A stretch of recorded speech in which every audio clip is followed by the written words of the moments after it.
Good morning, everyone. I'm Joey Hessel, and I'm the chair of the Greenwich United Way Community Planning Council. We're so happy to welcome you here on this early morning to join us for the 2019 Legislative Breakfast. We are very excited about this year's breakfast, as we not only have a chance to hear from our new First Selectman, Fred Camillo, but also the opportunity to hear from 10-term Representative Livy Florin, who just got off the air, I'm told. So straight from a radio show here, and we're so glad you could be here. Thank you. And two of our state elected officials who have just completed 1 year of service representing our interests in Hartford, in Representative Steve Meskers, who happens to be my neighbor, and Senator Alexandra Bergstein. I welcome you all. I thank you for taking time out of what I'm sure is a very busy schedule for you to join us this morning. And now I'm happy to introduce a man who doesn't need introduction, David Rabin, our CEO of the Greenwich United Way. Thanks, Joey. Welcome to our 2020 Legislative Breakfast, everyone. I'd like to thank you all for being here today and our legislators as well. Thanks to the Greenwich community for the questions that were submitted. We did get a range of questions that we pared down a little bit to fit the time that we're in today. On a quick side note, the Greenwich United Way's 2020 needs assessment is being put together and developed right now.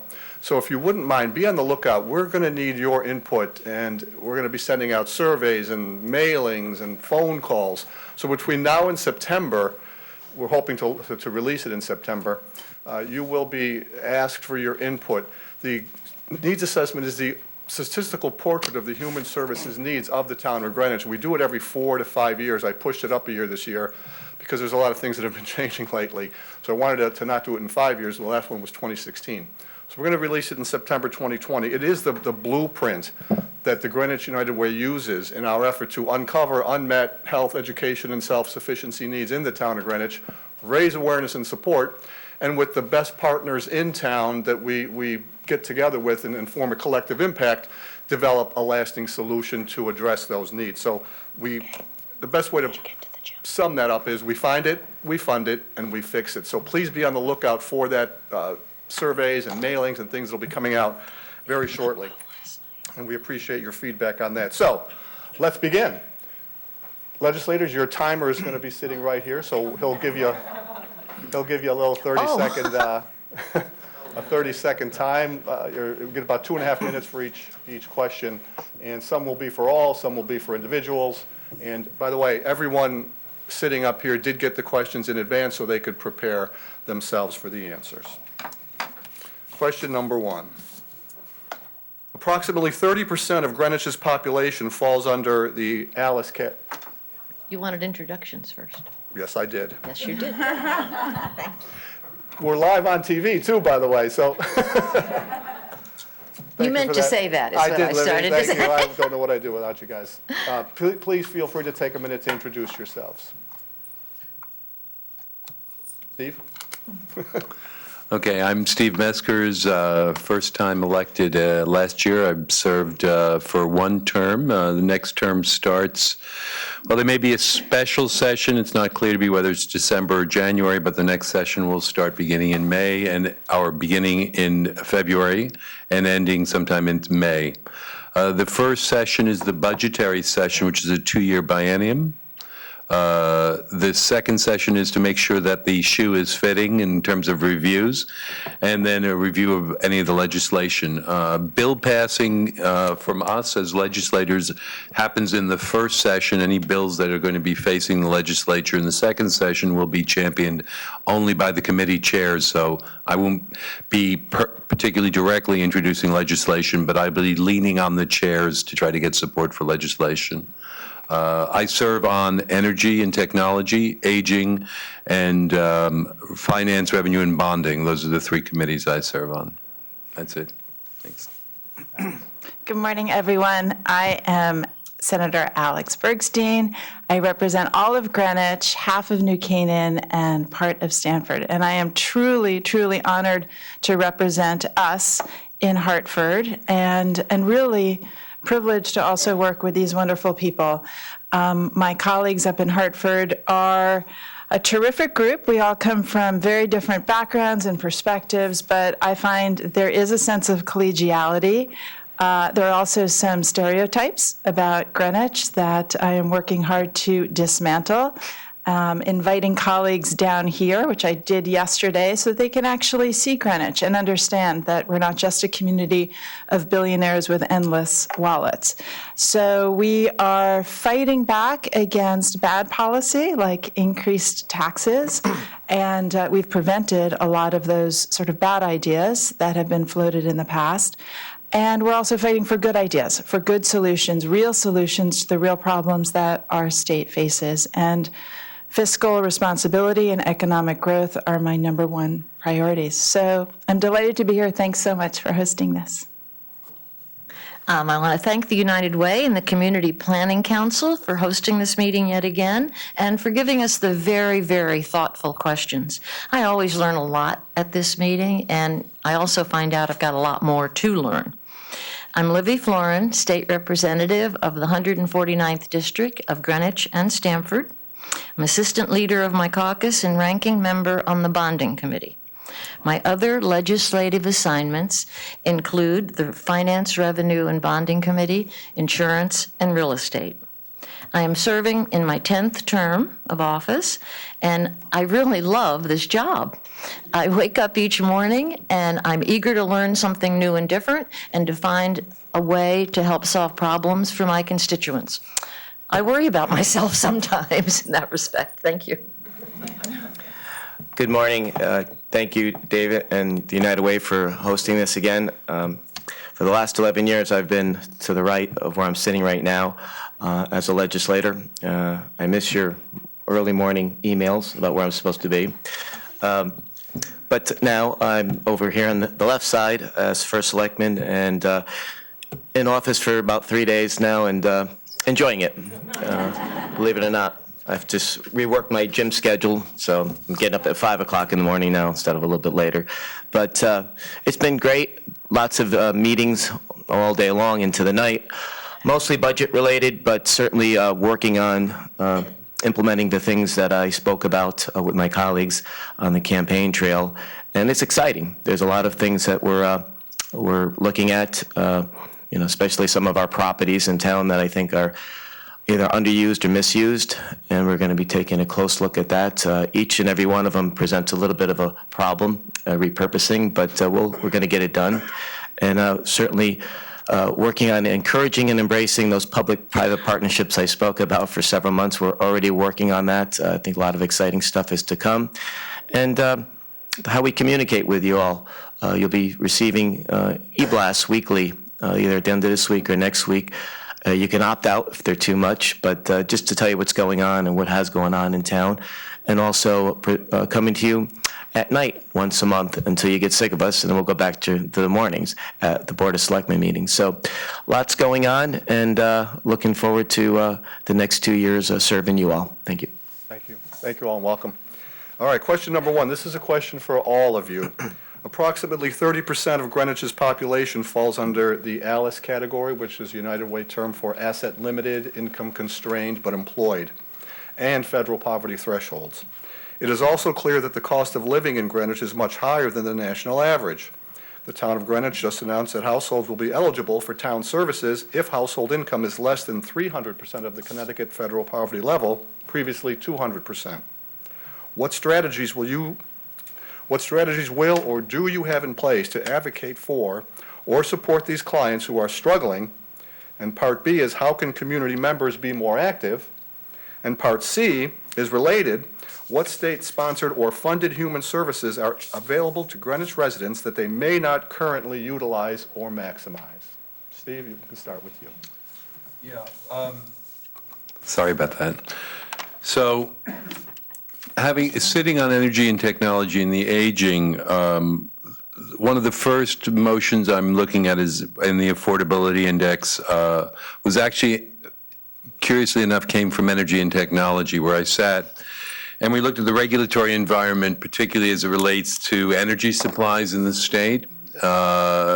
You all receive emails on a regular basis or physical mail from North American Power, all these other companies.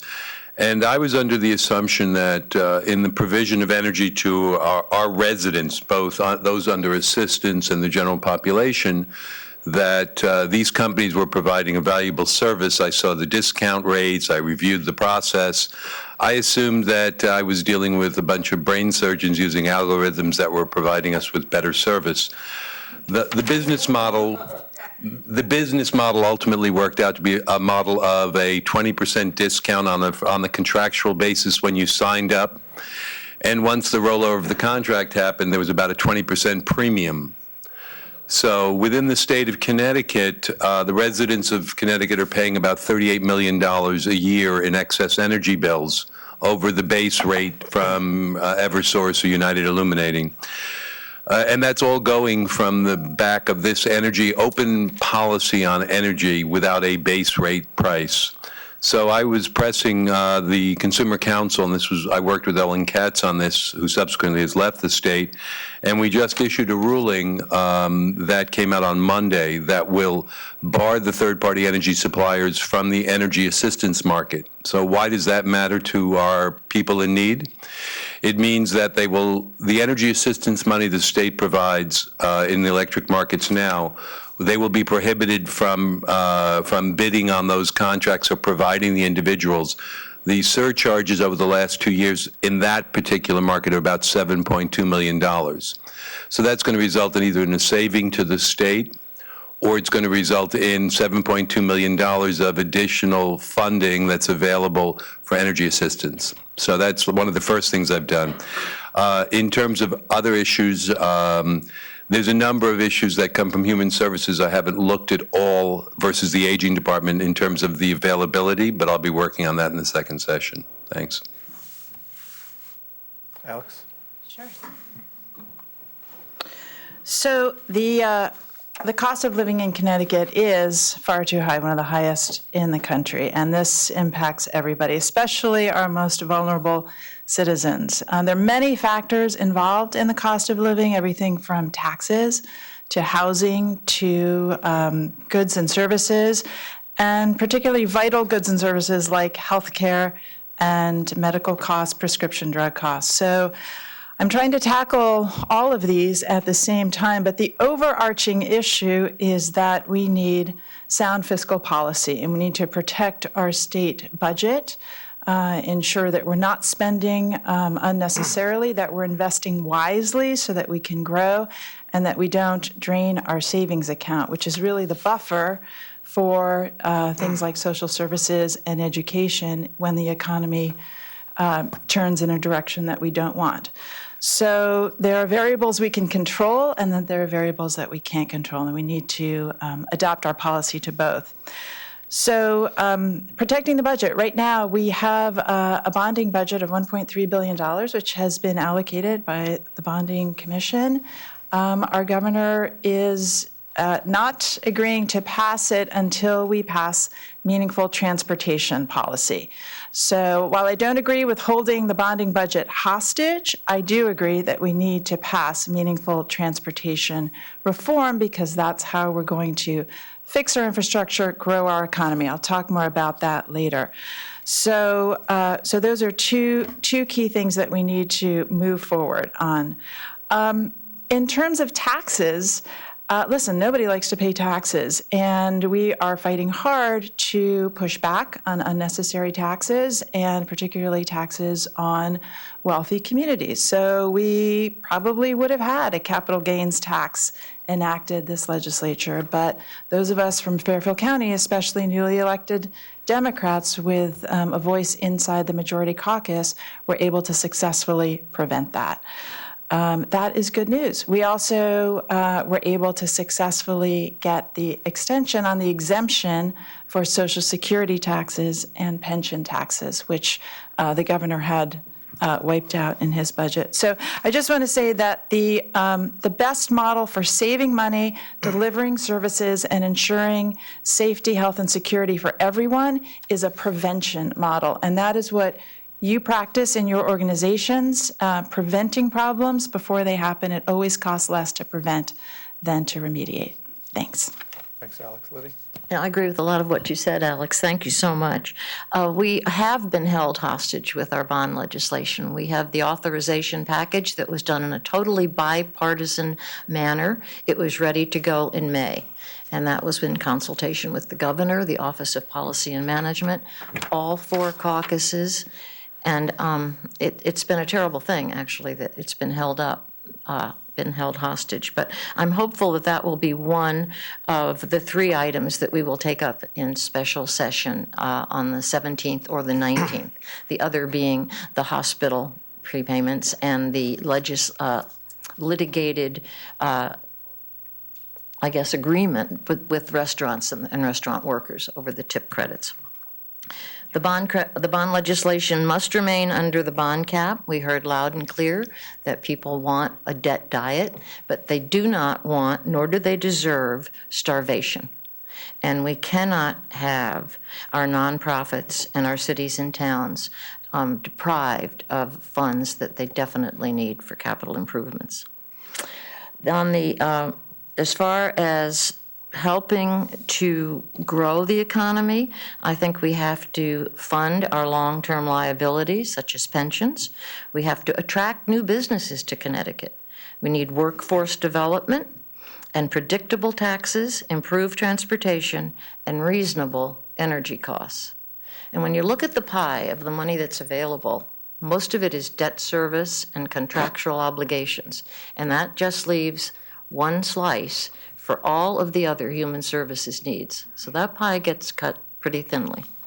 I do think that we do our best with human services, and here in town, Alan Berry, Dr. Berry, and his Department of Human Services, along with so many of you nonprofit providers, counsel our residents each and every day on how to maximize and take part and receive the assistance that is needed. I think communications continues to be key, and United Way plays such an important role in this.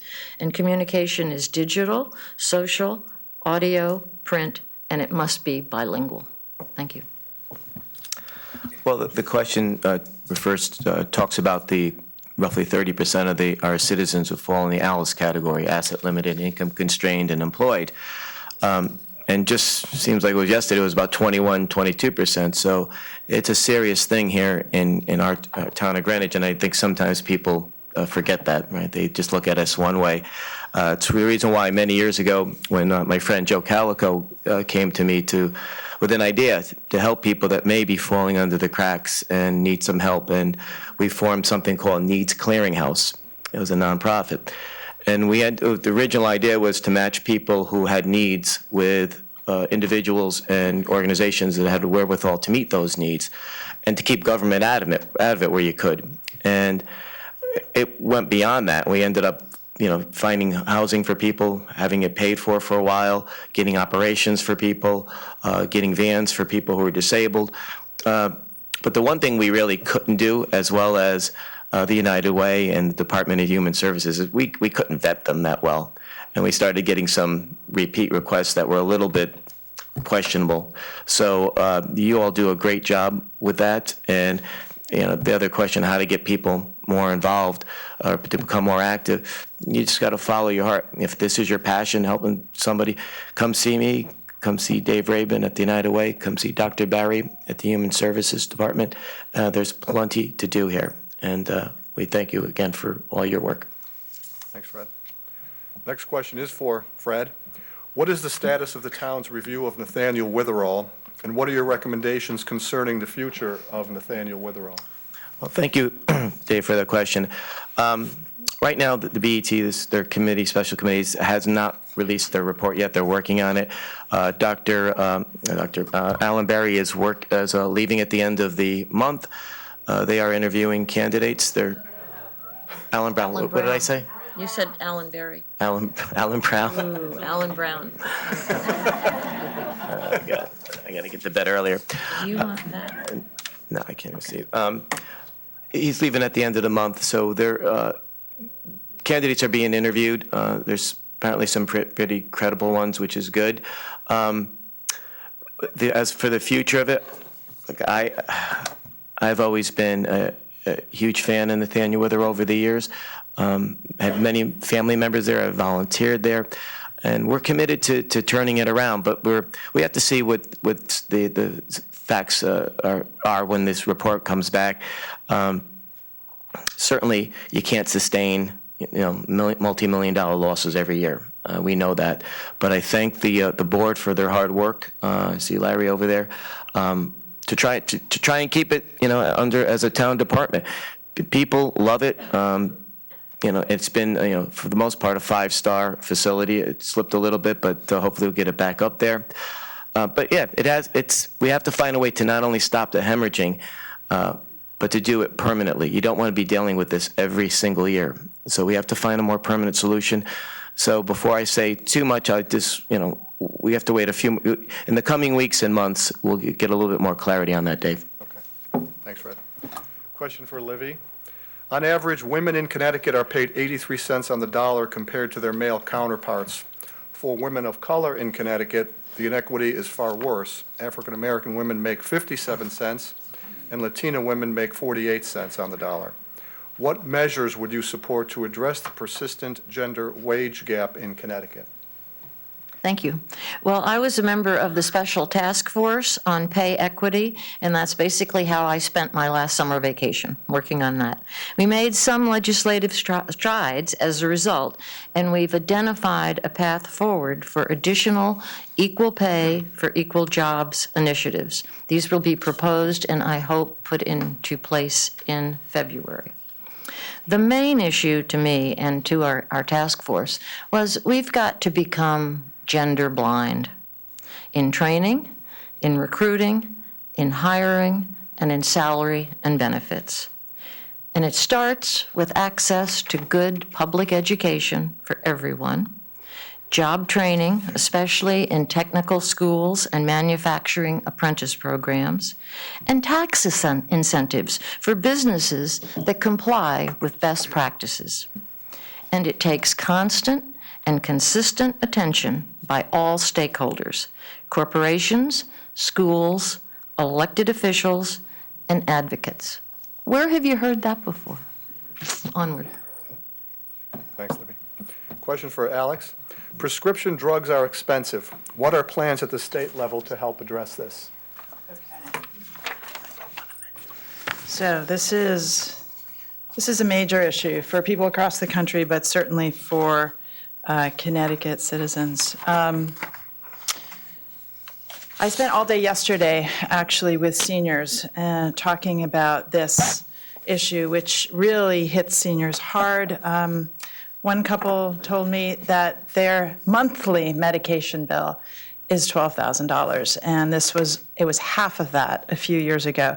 They live on a fixed income in a home. They're literally being driven out of their home, out of this community, because of out-of-control prescription drug costs. Now, I learned a lot about this issue from experts, and I just want to share some data points with you because it really helps frame the issue. For Medicare patients alone, over 65, 20% of their out-of-pocket costs are due to prescription drugs, which means Medicare itself pays over $100 billion a year for prescription drugs. Medicare is paid for, obviously, by taxpayers. Now, prescription drugs are necessary. I'm not in any way saying that medication should be cut back, but we need to look at the cost structure and the laws that now make drug companies a protected class. So, for instance, the federal government is not allowed to negotiate drug costs with pharmaceutical companies. Can you think of any other industry that is immune to negotiation, that is immune from competition? No. So we have legalized price fixing, and we need to prohibit that and encourage competition. Healthy competition is capitalism. Also, I think we should explore, this is not a solution, this is just a Band-Aid until the federal government acts, but we should consider exploring allowing Americans and Connecticut residents in particular to purchase from other markets, to purchase from Canada, for instance. And people are doing that already online, but it's not necessarily safe to purchase online we could allow manufacturers to sell directly to Connecticut pharmacies. And, if anyone says, oh, this will drive drug companies out of business, well, the drug companies in Canada are doing just fine. And they're selling their drugs for sometimes 50% less than the same exact manufacturer is selling those drugs in the U.S. What accounts for the difference? Billions of dollars spent in the U.S. by drug companies on marketing. We're the only industrialized country in the world that allows direct-to-consumer marketing of drugs, and billions of dollars in lobbying to keep themselves a monopoly and a protected industry. So if I have any time left, I will talk about specific things that are actually on the legislative agenda in Connecticut. And one is authorizing a Connecticut prescription drug program, which would allow individuals to enroll in pharmacy benefits the same terms negotiated by the state for its employee pool, because the state has negotiated much better prices. It would also authorize the comptroller to make state pharmacy benefits available for qualified private employers, which would be great for businesses. Alex, that's the time. Oh, sorry, I didn't see the time. Okay. Thank you. Steve? Agencies that serve the elderly are finding the excessive paperwork necessary for serving those on Medicaid and the Southwestern Connecticut Agency on Aging cumbersome. What are some strategies we could put in place to make the administrative side of serving older adults more efficient? I have to say, I saw the question, and so I scrambled to do some more research on it. And so it rolls me back to an observation I'll make about my first term in service and our service as a group. And it will relate to both yourselves and to the First Selectman's office. I think, come next November, there will be an election. We will elect 3 representatives and a senator. I would recommend to yourselves and to the First Selectman's office that we be pointed and instructed in terms of the wish list, in terms of the committees we serve on. I stepped into my service on the back of my background in finance, and I took the energy and technology, finance, revenue, and bonding. And then it was very interesting. Aging was of interest to me, and the people up in the State House suggested that would be also a very constructive and a point of interest that I should serve on. But I don't think I got feedback from the community at large about directing me to whether it was Human Services or some of the other agencies that are of concerns to all of you out here in the audience. So to start with, I would say, in terms of the better coordination of our efforts, once we all run around and get elected, it would be important for the community to exercise some view, because there are 4 people serving in the 3 representative seats in the senatorial seat, and it would be good that we were all displayed among the various committees to develop those services. Now, in terms of the particular question, we have an ombudsman up in the state capitol. We have a human services department. I certainly would think the best way to get that coordination is that the problems that you all have in the service you receive from the state should not be a mystery to each of us. So it's either coordinated outreach, either through United Way or through your all independent organizations, to say, we're having this problem with an organization. I found that even at the town, in a very short note. The town has come to me after the fact and said, we haven't got a response from a letter we wrote to DEEP in May. And I wasn't copied on the letter, and I know the people there personally, and I can lean on people. So making sure we're part of the communication, if you want effective government in the State House, is very important. Thank you. Question for Fred. What is the town doing to support Greenwich's Title I schools and their families? Well, thank you. We have 4 Title I schools here in Greenwich, Western Middle School, New Lab, JC, and Hamath. And I know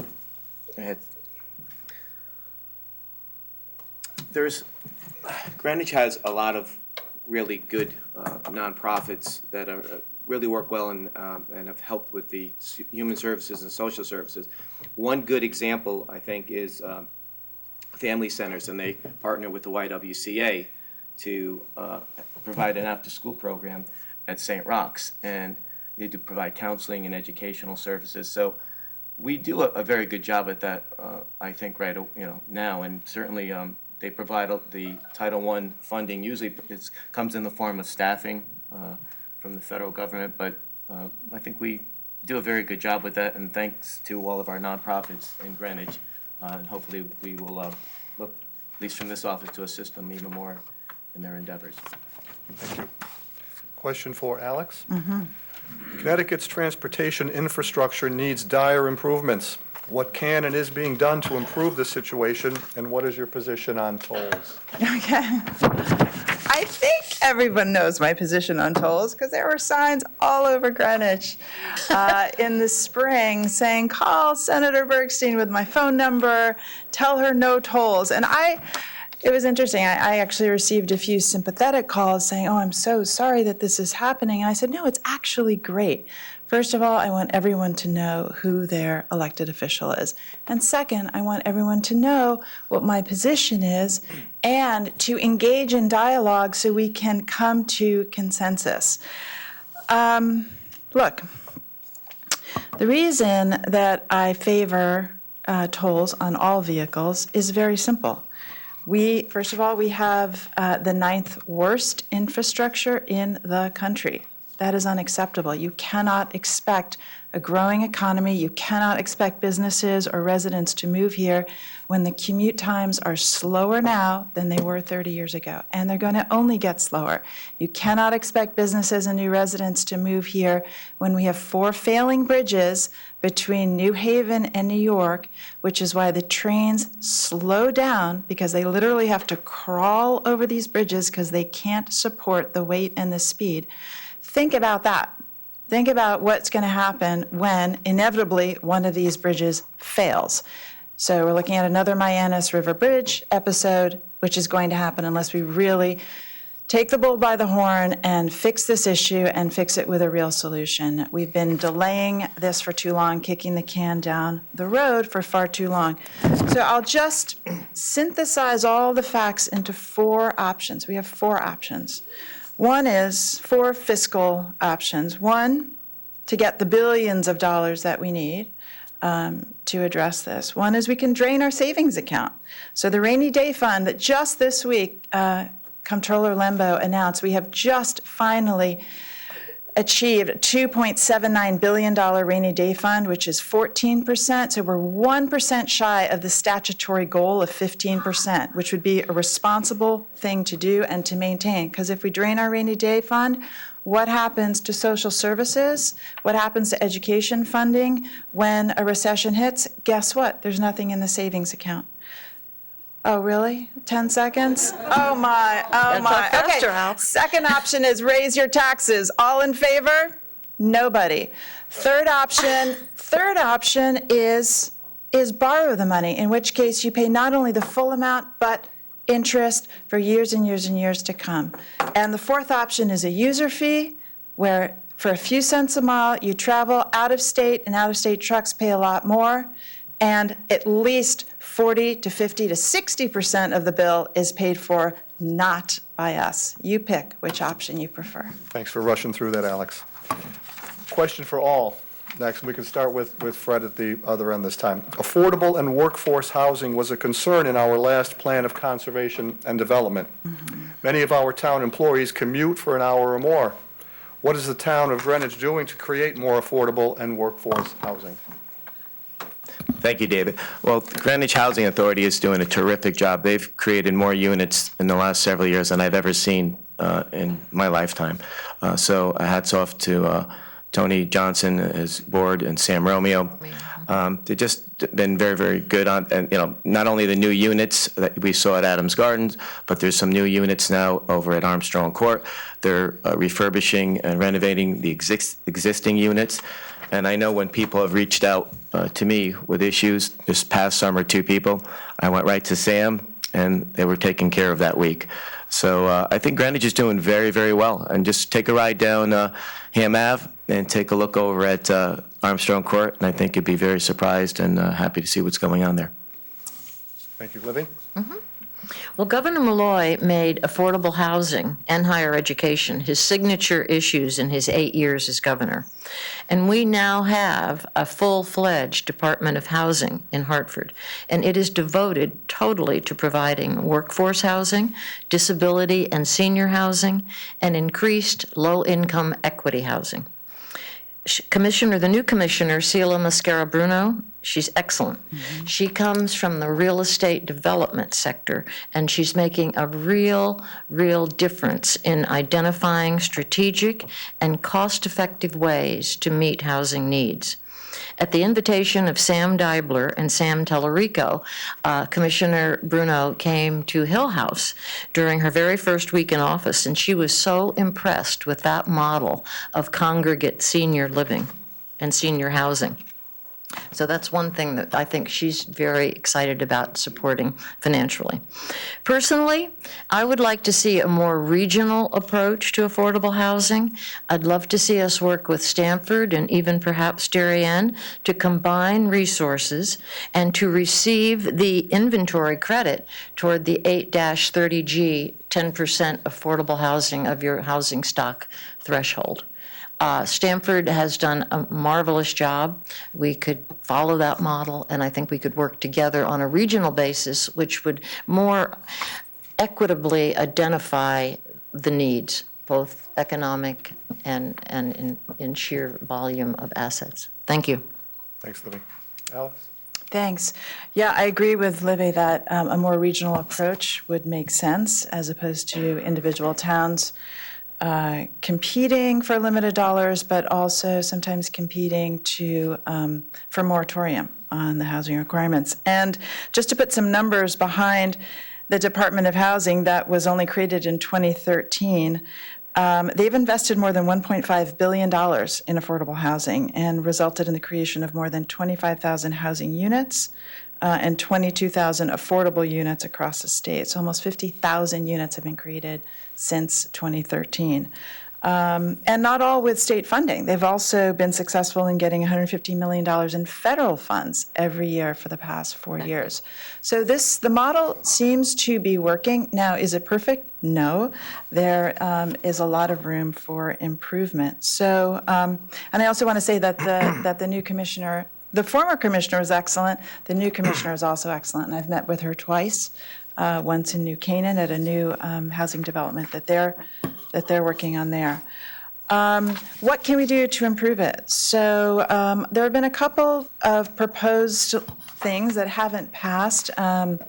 Representative Rojas from Hartford proposed a few years ago that special credit, or that a certain amount of the allocations be set aside for what they call high opportunity communities, which basically means wealthy communities like Greenwich, so that we would have more incentive to create housing here. I think that apparently that was sort of cannibalized within the Democratic Party. I think it's a good idea. I think that's worth re-exploring. Also, the Planning, Development, and Housing Committees in 2019 had a bill that did apparently pass in the House, did not come to a vote in the Senate, to implement some of the working group recommendations from the Fair Housing Working Group. And those should be implemented. We should get to work on that. And also, I would generally favor incentivizing affordable housing in a way that's been a model in other states, where you create a capital grant program for developers and municipalities that zone for affordable housing. Thanks. Thanks, Alex. Steve? I think affordable housing is an issue that we face here in Greenwich, and I'm concerned about it. I'm less constructive in the current environment because I'm concerned that we meet our targets. We provide a fair amount of affordable housing through through the private schools, but those properties don't fall within the count because those are not deeded or exclusively lent for affordable housing in perpetuity. Those properties are reserved for the economic development of those schools in the future. So they're not going to commit to a 40, 50, or 100-year process of affordable housing. In relation to the Housing Authority in Greenwich, I'm concerned about the new development plan that I hear, and I haven't looked at the numbers, where they're looking to subsidize the construction with market rate housing on those properties. Now, though this is a tax-exempt authority that essentially pays us a payment in lieu of taxes of about $500,000, it's a notional amount for all the properties they control. I would be concerned over the process as we move forward that our stock of affordable housing is at least maintained, and that we begin to move towards planning of how we're going to address, both on a regional and on a townwide basis, are the stated goals from the state. The problem is that there is a carrot and a stick in affordable housing, which is under the 830G program, and without the proper planning and getting to the goals, the incentive is for the developers to come in and acquire a property and negotiate with our planning and zoning to force affordable housing into areas that may or may not be appropriate. So I think it's incumbent on us to figure out what our own goals and plans are, so that when I go up to the state from Greenwich, I can show them that we do have a plan to resolve the issue and begin to negotiate those processes. Because as was mentioned earlier, the concept of Greenwich up there is a tough one to sell. When we talk about Title I schools, you know, I sit in the district where I was reporting a 20% or 25% Title I or school population, and my district is closer to 40 because I encompass all 4 schools in my district. And I don't think that that's something that they're aware of up there. So there's a presentation issue, and there's a percentage issue that needs to be addressed on affordable housing. Thanks. Steve. This question is for Steve and Livy. Livy, you can go first. Last session, an important bill protecting victims of domestic violence and their families passed the Senate, but stalled in the House. The bill would require landlords to change apartment locks at the expense of a tenant if the tenant has a restraining order, protective order, or civil protection order against a domestic abuser. This bill provides critical physical protection for victims of domestic violence and their children, while court-mandated orders are put in place, typically a time when domestic violence is escalating. Would you support this bill in the next session, and what are the challenges to passing this bill?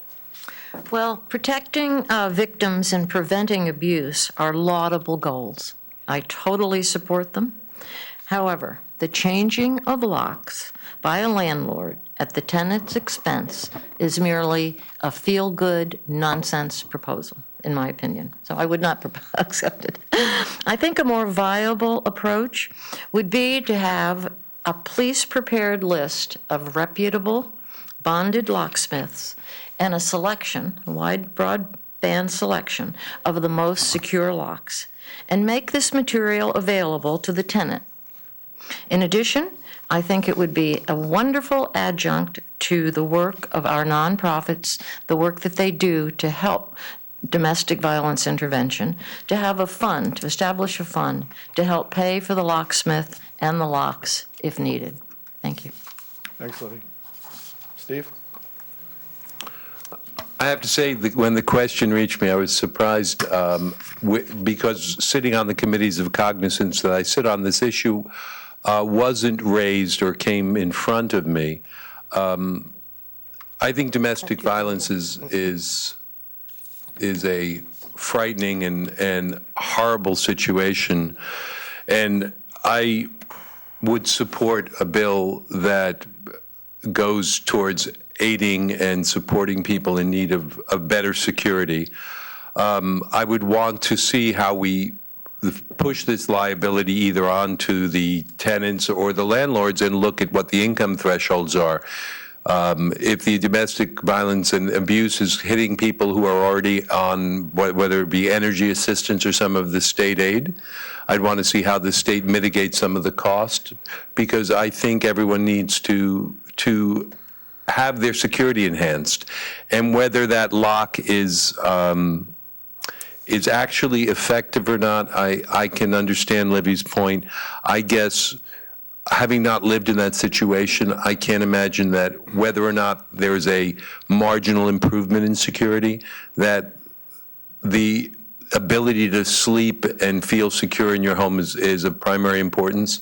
So I would support the legislation if it were to come forward. Thanks. Thank you. Question for Fred. How can we improve communications between local government offices supporting social services and community-based agencies? An example of this is the difficulty community-based agencies and clients experience when trying to work with the local Women, Infant, and Children, or WIC office. And related to that, Fred, what are some ways technology can be used in human services to improve the delivery services in Greenwich? Okay, well, I'll take the second part of that first, the technology.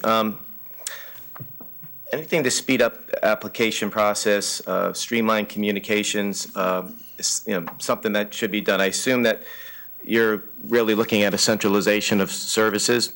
The United Way, I believe, is working on something right now with another agency, on technology, an endeavor for technology that they'll soon be piloting. We had talked about setting up a one-stop shop portal during the campaign for small businesses and to help residents, and we're working on that right now with IT. And certainly, that's something that we would be open to any suggestions from you on how we could help there using our website, the town website. And the other part of that was, sorry, the first part of that question? How can we improve communications between local government offices supporting social services and community-based agencies? An example is the WIC office. Yeah, I mean, doing forums like this, David, is very, very helpful. Visiting, getting out of your offices and going and visiting these community-based agencies, or going to, associations and organizations like the Boys and Girls Club. I see Bobby Walker there. If you're going to have an event or something like that, or a conference, go down there, do that, take a tour, talk to them. Communication, just experiencing it one-on-one is the best possible way to improve communications and to experience what, in fact, these organizations and agencies do. Okay, thank you. A question for all, and we'll start at this end with Steve. What are you doing to lead Connecticut back to financial stability?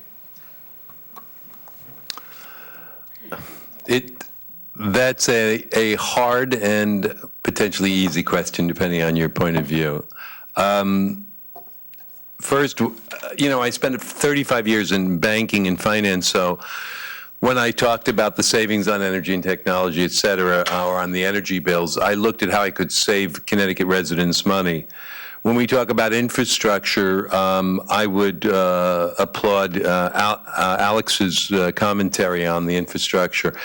We've got to move the state forward. The only way to protect the state is not to overspend our tax dollars and to develop the infrastructure to attract new business to the state. The state has flatlined for about 10 years. We've had a moderate growth in the private sector. We've had a reduction in government services, which you would hope for and expect because you want a better stewardship of our dollars. We've built up the rainy day fund. We've balanced the budget. We still have challenges ahead. I think the most important thing is that we have a signal going forward that we're going to invest in infrastructure, and we have a logical plan to pay for it so that the credit rating agencies applaud our efforts, so that the business community looks at Fairfield and looks at the state with a plan to go forward. I think any plan that doesn't include a user fee like that we're proposing now for trucks is going to leave the Connecticut state paying for it. And when Connecticut pays for it, I think if we sit in this room as property owners or residents of Greenwich, we know who pays for it if we go into debt to fund our infrastructure. So I'm looking for a sane plan to do that. I would have ultimately approved a general tolling with a reduction in the sales tax for Connecticut residents so that we could get to a neutral position on the tax basis. That doesn't seem to be politically viable. I think tolling on trucks is a logical way to go. People talk about that, and they talk about the costs of goods in Connecticut, and frankly, our goods aren't cheaper without tolls than all the states around us that have them, so I don't think the argument holds water. So I would like to see some revenue coming from some source to pay for our infrastructure so that it doesn't come out of our social services budget, it doesn't come out of our taxpayers' pockets. And what I'm trying to do is safeguard our state so that more people come, more companies come here to work, and I spend my time balancing a budget versus trying to cut away at every service we provide. Thanks. Thanks, Steve. Alex? Thanks. So as I said at the beginning, fiscal stability and economic growth are my number one priority because we cannot have a strong and sustainable economy until we have fiscal stability. So what are the components of fiscal stability? The same components that you have in your own personal lives. You don't spend wastefully. You save whenever you can for those inevitable things that we can't predict. And number three, you invest wisely. Those are the three things that we need to be doing at the state level. So as I mentioned before, the good news is that we have saved. And finally, for the first time in 10 years, we have a healthy rainy day fund. And I just want to remind you that 10 years ago, our rainy day fund was zero. When Governor Rell left office, there had been a $1.4 billion rainy day fund. It was drained to zero. We have now, because of the controls that the legislature put in place, we have built that back up. So we're almost at 15%. We need to maintain that. We also need to cut costs, and I am working on that and striving for that every day. There's definitely waste in Hartford. However, put this in perspective, costs have been cut considerably, and I just want to give you some data points. Since 2010, state employee wages are down 5%, which is 20% reduction adjusted for inflation. The amount this state is now paying for pension costs of current employees is down 45%, or $138 million in savings. So because changes have been made, now we still have an enormous and unacceptable unfunded pension liability, but it's for currently retired state employees. So that needs to be addressed. But I just want to illustrate that that constraints have been made and costs are being cut, but not enough, which is why in this past session I voted against every contract that would increase wages on state employees. I was the only Democrat in the Senate that did that. I was also one of only 2 Democrats in the Senate that voted against the governor's budget because I did not think that it went far enough in cutting costs. So savings, cutting cost, investing in growth. And Steve put it very well. The number one thing we should do to invest in growth is to invest wisely in transforming our transportation infrastructure so we can build a modern economy. Thanks, Alex. Libby? Thank you. I agree with my colleagues. Wonder of wonders. My primary responsibility as ranking member of bonding is to craft that biennial bond legislation. And what that does, it just authorizes funding streams to meet the capital needs of cities and towns and all of the various state agencies, plus nonprofit organizations. And the key there is it's a blueprint. It's an authorization package. Then you choose what are the most needed items, and that's when you allocate the actual money through bonding. And that's the key, and I think Alex hit it on the head. It's not nice to have, it's needs. And it takes scrutiny, it takes discipline, and it's very hard decisions because you've got a lot of people with a lot of needs, or they think they have needs. And but that's why we get paid the big bucks, and that's why we spend so much time deliberating. And I think that's a key. I mean, it has to be done collegially, and it has to be done across party lines. And I promise you that is my pledge. Thank you. Thanks, Libby. Fred? Well, since I am no longer in the legislature, Greenwich is my concern right now. Excuse me. And making Greenwich a more attractive place and growing the grand list, because that will be important to Connecticut's economy, right? You don't want Greenwich to go south. But when I was in the legislature, every year I voted against every tax increase that was put out by the majority party and the governors, and supported broadening our focus on different sectors like bioscience, which is still a work in progress. But, you know, from on the Commerce Committee, we put in place some really good things that would help the, you know, the Calico Clause, you know, kicking back money to the state residents when we give seed money to a company and they hit a home run, forgot the name of the company in New York State, but they kicked back $3 billion to the taxpayers. Who made Lyrica? I'm sorry? Lyrica. Yep. So there's, you know, things that we can do and should be doing, but, you know, I politely disagree with my colleagues up here. I don't think it's always a revenue problem, right? We have had a spending problem. We have misspent up there. The money has always been there for transportation. We just diverted the money all the time. And if we're really serious about getting the economy back and making Connecticut a destination, then look at that income tax rate and cut it in half or get it down to 4.5%. That would send a message that Connecticut's open for business. Not fooling around with more and more toll proposals. I mean, it's getting embarrassing. It's a different plan every 2 weeks. It's almost like we can't even get out of our own way. We need some leadership. And we need, the only way you're going to get Connecticut going again is to start cutting the rates and saying to people, we are open for business, and we want you to retire here, and we don't want you to be afraid to die here. And I know we've all put in legislation for that, and we've gotten some things done in that regard, but those rates are way too high. We have a beautiful state. We have an educated citizenry. We have a good proximity to New York and Boston. There's no reason why we should be 48th, 49th, and 50th in competitiveness when it comes to the economy. Thanks, Fred. Question for Steve.